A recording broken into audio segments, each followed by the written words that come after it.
and through his vast influence, it has ultimately touched us as well. Ben Franklin's older brother, James, was a printer and publisher of the New England Courant.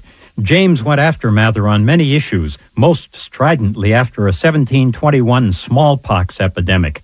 Mather was promoting the unheard-of practice of inoculation, which he'd learned from his African servant. The idea of averting disease by subjecting yourself to it was a very hard sell in those days. Ben had served as James' apprentice during those years. Then, at 17, he found work as a journeyman printer in Philadelphia. He's been associated with that city ever since. After a year, he returned to Boston for a visit, and the first thing he did was a surprise. He went to visit Cotton Mather. Mather made no mention of the earlier attacks by James, and he received Ben graciously. Historian I.B. Cohen tells how as Franklin was leaving, Mather shouted at him, "Stoop! Stoop!" Too late. Franklin struck his head on the low door jamb, and Mather intoned, "You are young and have the world before you. Stoop as you go through it, and you will miss many hard thumps." Franklin did not miss the point. Later he said, "I often think of Mather's words when I see pride mortified and misfortunes brought upon people by their carrying their heads too high." The clergyman Mather also influenced Franklin the scientist. He wrote about spontaneous hybridization in plants. He wrote a treatise on medicine. Mather was an empiricist who called the incomparable Sir Isaac Newton his guide in science. And so young Ben Franklin worked out his ethics by turning Mather's advice into the more compact and secular language of Poor Richard's Almanac. In an exhortation on service to the kingdom of God, Mather had said that it means redressing the miseries under which mankind is languishing. Poor Richard summarized that one in the words, "Serving God is doing good to man, but praying is thought an easier service and therefore more generally chosen." But Franklin didn't just preach. He followed Mather's advice, and he acted as well. In 1751, a Dr. Thomas Bond said that Philadelphia needed a hospital. Now that was radical. The colonies had never seen a hospital. Franklin combined his skill as a printer, his passion as a social activist, and the guile of a superb fundraiser. He gave America its first hospital. There's a wonderful lesson here. Franklin and Mather were stereotypical opposites, yet the best of each is woven through America. They are a wonderful reminder that we all need to keep weighing, sifting, and reassessing our own indignations. I'm John Leonhardt at the University of Houston, where we are interested in the way inventive minds work. A transcript of this Engines of Our Ingenuity episode number 1611 is online at uh.edu/engines. Additional episodes are available by podcast. Support for Houston Public Media comes from Miller Outdoor Theater, a Houston venue for arts and cultural programming. Music, theater, dance, and more are scheduled throughout the season. Details are available at milleroutdoortheater.com.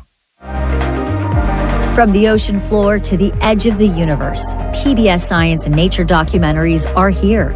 Stream anytime on HPM Plus. Search HPM Plus on your smart and connected TVs. Hi, I'm John Donvan, host of Open to Debate, where we bring you open-minded discussions and debates about the issues affecting our lives. Everything from science and tech to politics, culture, and foreign policy. In our divided nation, we feel it's more important than ever for people to be open-minded, open to disagreement, and open to listening to the other side. Join me in being open to debate. Sunday night at 10 p.m. on News 88.7.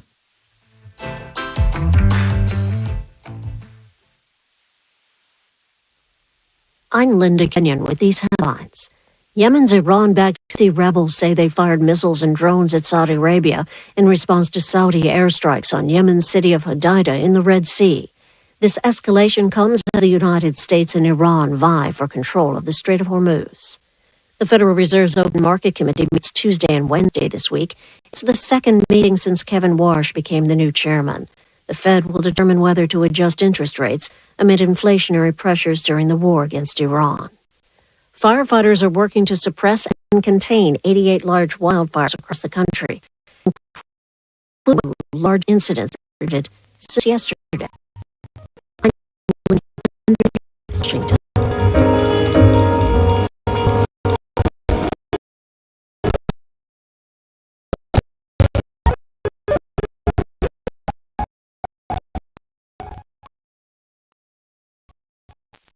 Support for NPR editing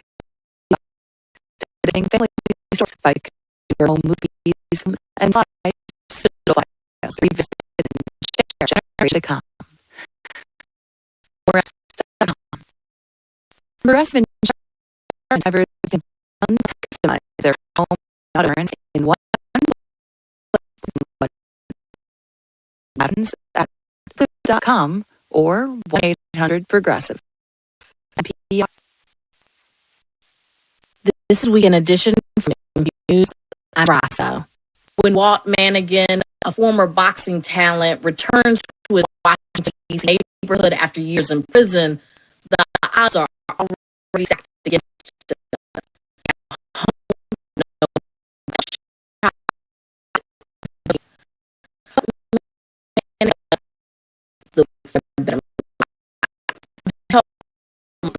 center.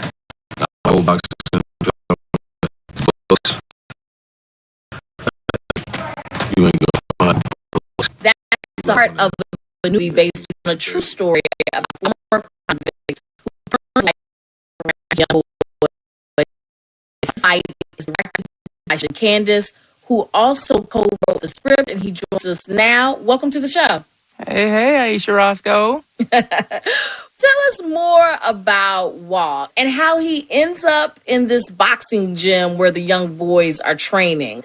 He's resistant to getting involved at first. You know, I always refer to Walt Manigan, played by the phenomenal Andre Holland, as a man reclaiming his soul.